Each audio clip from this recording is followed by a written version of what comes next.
Bien, hermanos, nuevamente buenos días. Que Dios los bendiga a todos y cada uno de ustedes. Bienvenidos.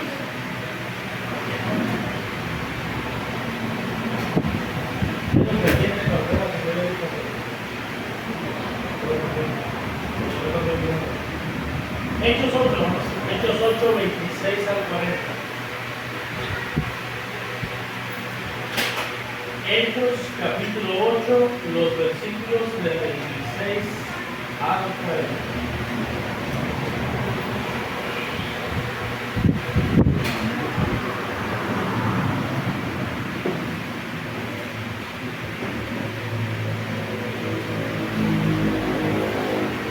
Hechos capítulo 8, los versículos del 26 al 40.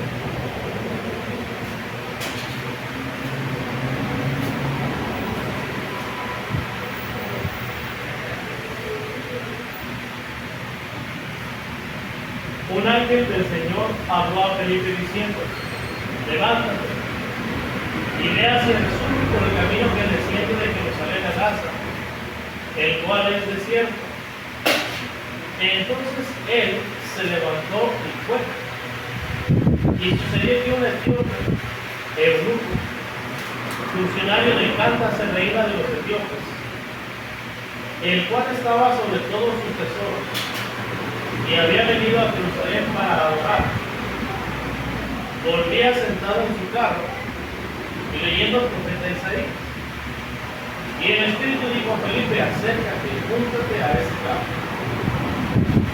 Acudiendo Felipe le oyó que leía el profeta Isaías y dijo: ¿pero entiendes lo que lees? Él dijo: ¿y cómo podré si alguno no me enseñara? Y rogó a Felipe que subiese y se sentara con él. El pasaje de la escritura que leía era este: juega a la muerte fue llevado, y como cordero mudo delante del que lo trasquila, así no abrió su boca. En su humillación no se le hizo justicia, mas su generación, ¿quién la contará? Porque fue quitada de la tierra su vida.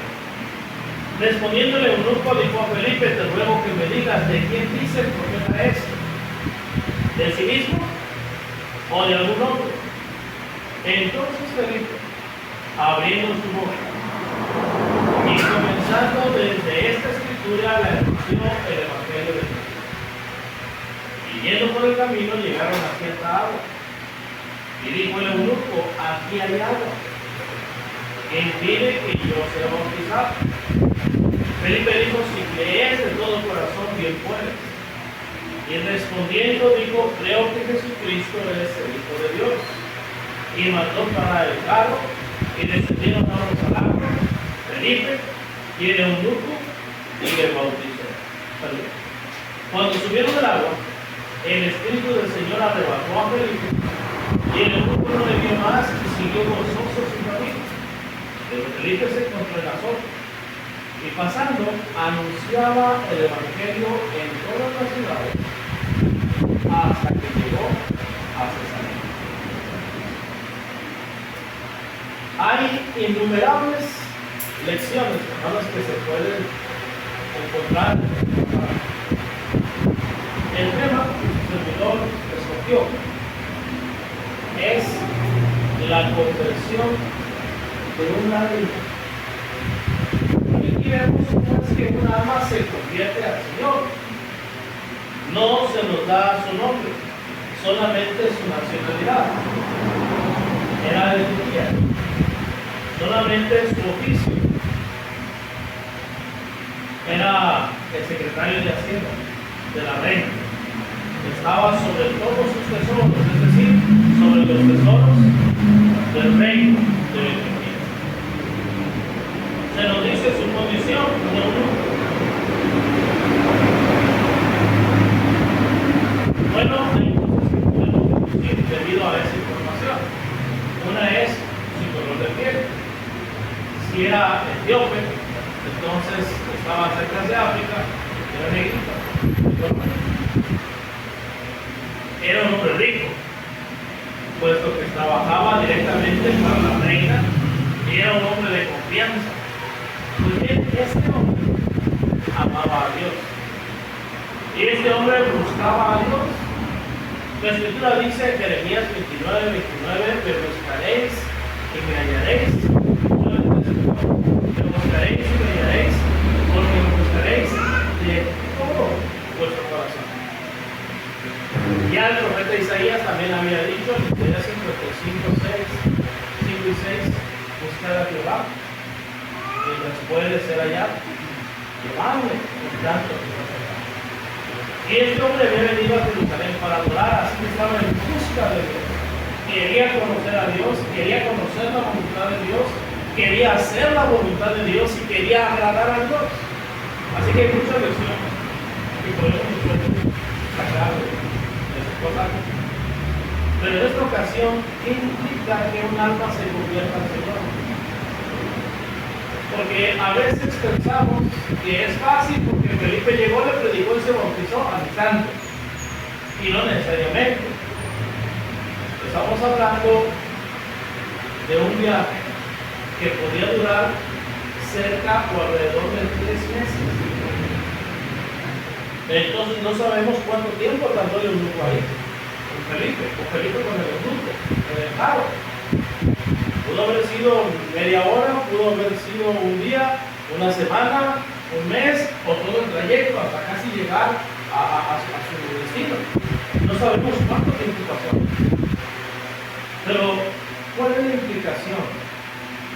Lo que quiero que notemos, hermanos, en vista de la campaña que tenemos próxima, el trabajo que cuesta que un alma se convierta al Señor. Recuerden, tenemos actividad del 8 al 10 de mayo. Lo primero que usted debe notar es cuántas personas están involucradas para que una sola persona se salve. Y dése cuenta que no es trabajo de un solo hombre, no fue el trabajo de una sola persona. Fíjese, el texto empieza así en el versículo 26. Un ángel. Ahí está el primer involucrado, ¿verdad? Un ángel del Señor habló a Felipe. Ahí están 2 personas ya. Está el ángel de parte de Dios. Y la implicación es que Dios está primero. Dios le dice al ángel, quiero que llames a Felipe. Tengo un trabajo para él. Y el ángel no actuó por sí solo, sino siguiendo las órdenes de Dios, por implicación. Entonces, tenemos a Dios involucrado en la salvación de un alma, tenemos al ángel, tenemos a Felipe. Un ángel que se lleva a Felipe diciendo, levántate, gracias tú, por el camino que desciende del sur de la casa para el desierto. Entonces él se levantó y fue. Y sucedió que en el grupo, en su horario de plata, se reina de los idiomas, el cual estaba sobre todos sus tesoros, y había venido a Jerusalén para orar, volvía sentado en su carro y leyendo al profeta ¿quién? Isaías. Fíjese, Dios está involucrado en la salvación del alma, el ángel, Felipe, ahora también ¿quién? Isaías. La Escritura dice en Apocalipsis 14:13, bienaventurados los que mueren en el Señor, sí dice el Espíritu, descansarán de sus trabajos porque sus obras con ellos sufren. Pero también dice en la segunda carta de Pedro, en el capítulo 1, que él va a asegurarse que después de que él ya no esté físicamente presente, la iglesia pueda recordar su trabajo en el Señor y las palabras que él ha enseñado de parte del Señor. Ahí también nosotros tenemos un ejemplo a seguir. Trabajar, número 1, de tal manera que impactemos a las personas que están a nuestro alrededor. Y número 2, que impactemos a generaciones futuras. Asegurarnos de que nuestro trabajo no muera con nosotros, sino hacer algo de tal manera que incluso cuando nosotros ya no estemos, las gentes todavía puedan seguirse beneficiando del trabajo que nosotros hacemos aquí y ahora, para la honra y por la gloria de Dios. Eso nos hace ahí. Sería como hacían muchas misiones a poner aquí. Debemos trabajar, impactar en nuestra sociedad, impactar en nuestra cultura, impactar en nuestra comunidad, en nuestro país, pero también impactar a las generaciones que siguen.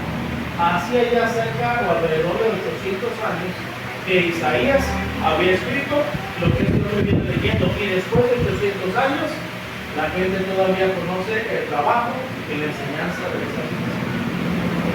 Pregúntese usted qué pudo hacer yo para que si Jesús todavía no viene en 800 años, la gente se siga beneficiando de mi servicio y de mi entrega a Dios.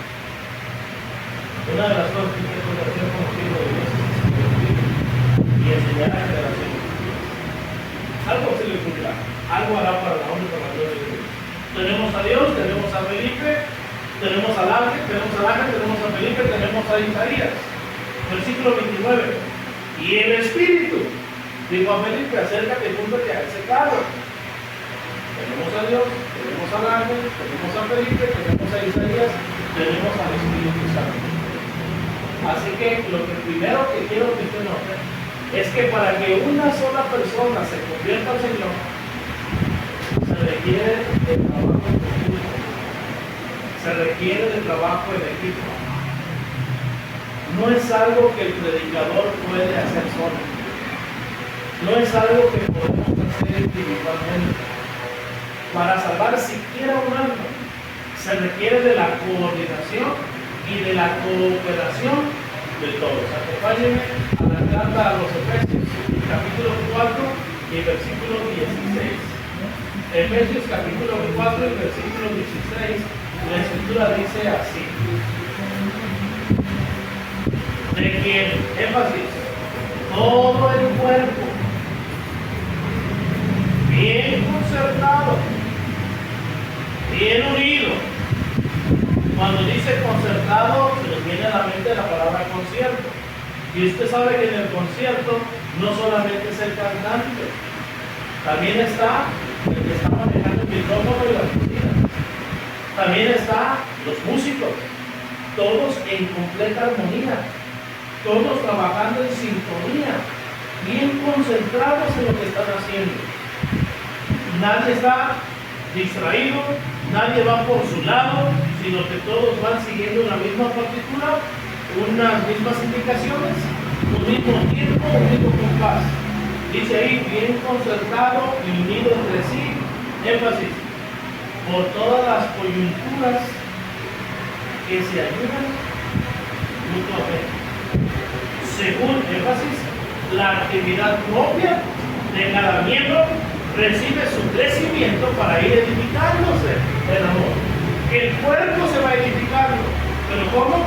Todos bien concentrados, todos bien unidos, todos trabajando en conjunto, todos trabajando en armonía. De esa manera es como crece el cuerpo. Regresando al libro de Hechos, capítulo 8, tenemos pues a Dios, al ángel, a Felipe, a Isaías, al Espíritu Santo. Y si usted me acompaña al versículo 35, dice: entonces Felipe, abriendo su boca y comenzando énfasis desde esta escritura. Así que no solamente se requirió del trabajo de Isaías, se requirió del trabajo de los profetas que habían escrito en el Antiguo Testamento. Acompáñenme, por ejemplo, al libro de los Hechos, en el capítulo 3.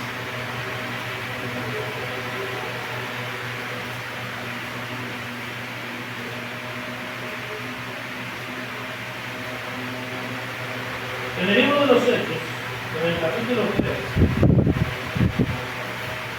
fíjense en el versículo 22.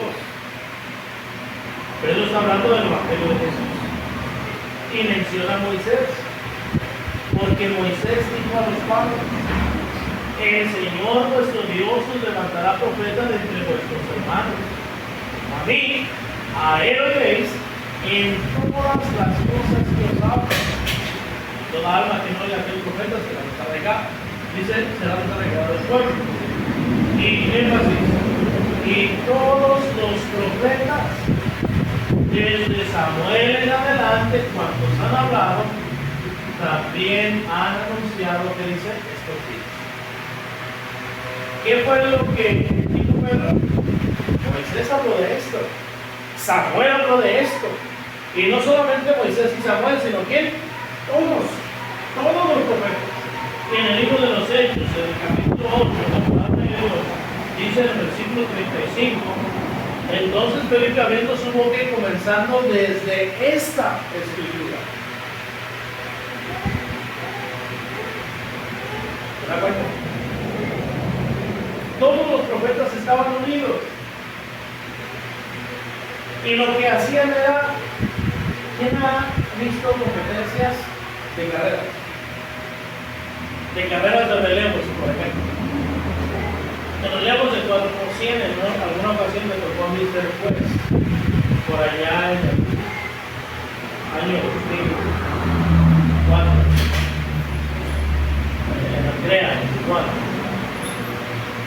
Y en esa competencia va corriendo, me parece que se le llama esta recta, el palo que trae, y va corriendo 100 metros. Pero cuando va corriendo esos 100 metros, antes de llegar a los 100 metros, el otro corredor comienza también a correr para que llegue el otro corriendo a toda velocidad y justo cuando llega a los 100 metros, agarra la estafeta porque el otro se la pasa y a correr otros 100 metros. Y cuando llegan a los otros 100 metros, el otro también ya va corriendo porque va a llegar y lo mismo, se le pasa la estafeta, lo toma y ahora ni sabe. Y así hasta llegar al cuarto corredor, los últimos 100 metros, relevos de 4 por 100. Cada uno va corriendo, cada uno dando lo mejor de sí, cada uno entregando hasta la vida. Los atletas a veces corren tanto que apenas dan la estafeta y caen del esfuerzo por ganar. Reconocen que si quieren ganar la competencia, todos tienen que hacer su mejor esfuerzo. Y cada uno de ellos no puede decir, no lo voy a decir en esta meta porque estoy momento de ponerle en la mañana en la comida, salimos en desacuerdo y entonces no le va a dar la estafeta. Porque entiende que no es el otro corredor el que va a perder, sino nosotros, todos los que vamos a perder. Aquí vemos, hermanos, que tenemos que aprender a ser relevos. Y tenemos también que aprender a pasar la estafeta a la siguiente generación. Y la mejor manera de pasar la estafeta a la siguiente generación es trabajando con entrega, trabajando con pasión, trabajando con amor, con fe, con entusiasmo, con alegría, de tal manera que nuestros hijos quieran, anhelen crecer en la iglesia y que cuando lleguen adultos quieran ser miembros de la iglesia del Señor y ellos anhelen incluso estar de este lado predicando la palabra de Dios y capacitando a otros obreros, que anhelen casarse con cristianos o con cristianas también. Es la mejor manera que creamos, por medio del ejemplo. Fíjense, 2 Timoteo, capítulo 1 y versículo 5. Segunda a Timoteo, capítulo 1 y versículo 5, la escritura dice así. Segunda a Timoteo, trayendo la memoria, la fe, énfasis, no fingida, que hay en ti, la cual habitó primero en tu abuela Loida y en tu madre Eunice, y estoy seguro que en Timoteo no había hipocresía, porque en su madre no había habido hipocresía. En Timoteo y en su madre Eunice no había una doble moral, porque en su abuela no hubo una doble moral. No era que la iglesia presentaba una cara y después ella presentaba otra cara. Hay hermanos que están muy satisfechos, muy contentos con el trabajo del predicador. Y luego los hijos, sí, pero usted no lo conoce, cómo le grita mamá en la casa. Pero es que usted no sabe cómo las golpizas que nos daban. Y crecen resentidos y crecen aborreciendo, de tal manera que cuando crecen, no solamente no quieren ser cristianos, no solamente no quieren estar en la iglesia, sino que me voy de la casa. Lo único que estaba esperando era cumplir los 18 años y yo me largo. A ese hombre, a esa mujer, yo no lo tolero más, yo ya no lo aguanto más. Entonces, hermanos, la mejor manera que nosotros tenemos de hacer lo que los profetas hicieron es aprender a trabajar en equipo, aprender a ser relevo, aprender a pasar la estafeta a la siguiente generación. ¿Cuántas personas involucradas en la salvación de una sola alma? Dios, el ángel, Felipe, el Espíritu Santo, Isaías, Moisés, Samuel, y para acabar pronto, ¿qué dice? Y todos los profetas. Cada uno haciendo su parte, cada uno comprometido. Sabían que había cosas que podían decir y que su trabajo iba a terminar y que no podían continuar y no se preocupaban por eso. ¿Alguien más que lo va a continuar? ¿Alguien más lo va a hacer? Tenemos que aprender a tener visión, tenemos que aprender a ver hacia el futuro, tenemos que capacitar a las siguientes generaciones y a los hijos de ellos. Fíjense, hermanos, acompáñenme aquí mismo en 2 Timoteo, en el capítulo 3, pero ahora en el versículo 14 y 15. Pero persiste tú, o sea, continúa, persevera, Timoteo. ¿En qué? En lo que has aprendido y te persuadiste, entonces te convenciste, sabiendo de quién has aprendido. O sea, de tu madre, de tu abuela. Aquí quiero hacer énfasis, hermanos. Fíjese bien, escúchame lo que le voy a decir, ponga atención. Tratándose de la educación de nuestros hijos, a veces la iglesia se equivoca o piensa de forma equivocada y dicen, llévalo con el predicador para que el predicador hable con el chamaco. O llévalo con el ministro de jóvenes para que el ministro de jóvenes ponga orden, ponga disciplina en ese muchacho. Un gramo de madre o de padre pesa más que un kilo de predicador. Es decir, siempre va a tener más peso lo que usted, o el buen ejemplo que usted como padre o madre le dé a sus hijos, que lo que el predicador haga o deje de hacer, o el ministro de jóvenes haga o deje de hacer. No transfiera culpa, la responsabilidad es suya, de nadie más. Dice aquí la palabra de nuestro Dios, pero persiste tú en lo que has aprendido y te persuadiste sabiendo de quién has aprendido, y que desde la niñez has sabido. No es has oído de las Sagradas Escrituras. Vamos a la iglesia para que ya el hermano te enseñe, para que ya escuches la clase, para que ya escuches la predicación, para que ya escuches el sermón. No. Vamos a poner al hermano Freddy García para que escuches la clase que el hermano dio ahí. No. Yo como padre tengo esa obligación. Yo como padre tengo esa responsabilidad, no la puedo transferir a alguien más. Dice ahí, y que desde la niñez has sabido las Sagradas Escrituras, las cuales te pueden hacer sabio para la salvación durante el tiempo. Entonces yo como padre tengo trabajo que hacer. Entonces la iglesia crece cuando como padres estamos haciendo lo que estamos. Acompáñame la carta al libro de Génesis, capítulo 18. Dios hablando con Abraham. Dice la palabra de Dios en los versículos del 17 al 19.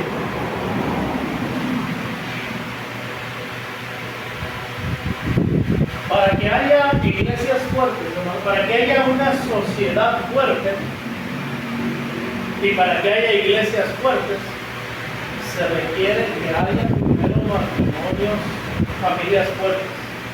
Y para que haya familias fuertes se requiere que haya matrimonios fuertes. Y para que haya matrimonios fuertes se requiere que haya cristianos fuertes. Y dijo, y Jehová dijo, ¿incumpliré yo a Abraham lo que voy a hacer? Habiendo de ser Abraham una nación grande y fuerte, y habiendo de ser benditas en él todas las naciones de la tierra. fíjese bien, hermano. En Él las familias iban a ser bendecidas. Usted y yo, hermanos, Dios nos dio el potencial como Abraham de bendecir a Puerto Escondido, de bendecir a Oaxaca, y que por medio de nosotros la palabra de Dios sea predicada y sea difundida incluso en todo el mundo.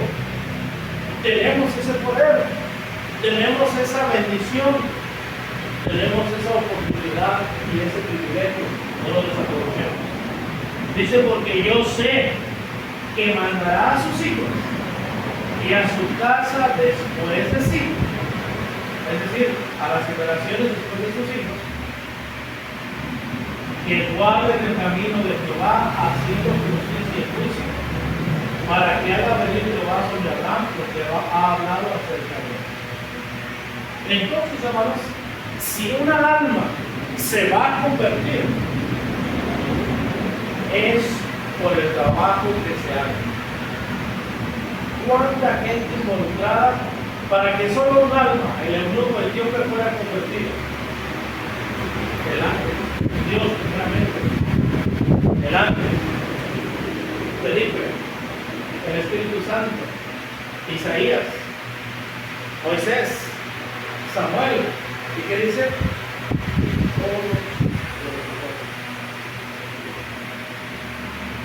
¿Y qué les digo, hermano? ¿Y qué les digo? También estamos involucrados. También estamos comprometidos para que la obra de Dios crezca. Empezando primeramente con los de nuestra casa. Con la instrucción, con la enseñanza, que ellos aprendan de mí, como padre, como madre, a tener temor de Dios, a conocer y a hacer la voluntad de Dios. Salomón dijo, porque yo también fui hijo de mi padre, delicado y único delante de mi madre, y ella me enseñaba. Y luego dice la palabra de Dios en Proverbios 3:1, oye, hijo mío, la instrucción de tu padre. Bueno, en Proverbios dice, oye, hijo mío, la instrucción de tu padre, y no menosprecies la dirección de tu madre. A él se esforzó por enseñar a su hijo. La madre se enseñó también por enseñar a su hijo. Hasta aquí, hermanos.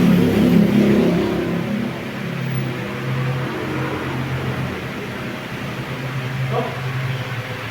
Entonces, para que un alma, se convierta, requiere que yo, ¿qué? Requiere que yo comience a calentar, porque me van a pasar esta meta y tengo que terminar la carrera, mi parte, los 100 metros que me tocan, y luego estar dispuesto a qué? A pasar la corte a la siguiente generación. Al final del día, hermanos, ¿de qué nos habrá servido ganar todo el mundo si habremos perdido a nuestra familia? ¿Cómo creen ustedes, hermanos, que iban a ver cuando estaban en el arca? Nadie fuera de su familia entró en el arca, ni siquiera un alma. ¿Cómo diría Noé, hermanos? Lamentándose de quedar en el arca. Yo me imagino ahí, contento. Que nadie más entró. Es un problema. Mi esposa y mis hijos, mis nueras, ¿qué? Ellos sí.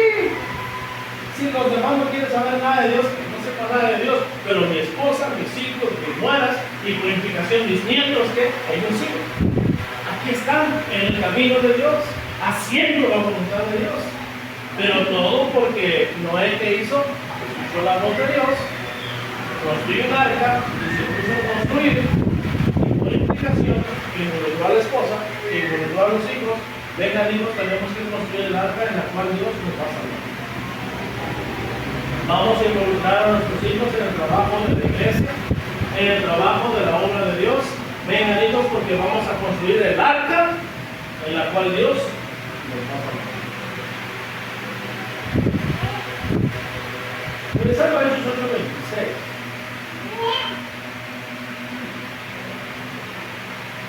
Y Hechos capítulo 8 y versículo 26.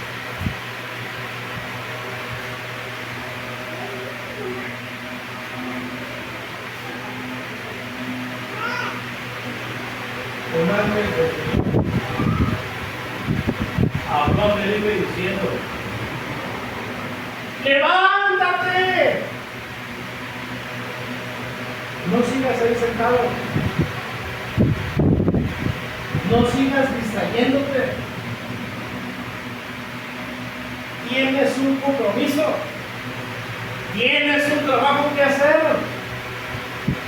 ¿O acaso no sabemos, hermanos, lo que está escrito? Mateo 28, 18.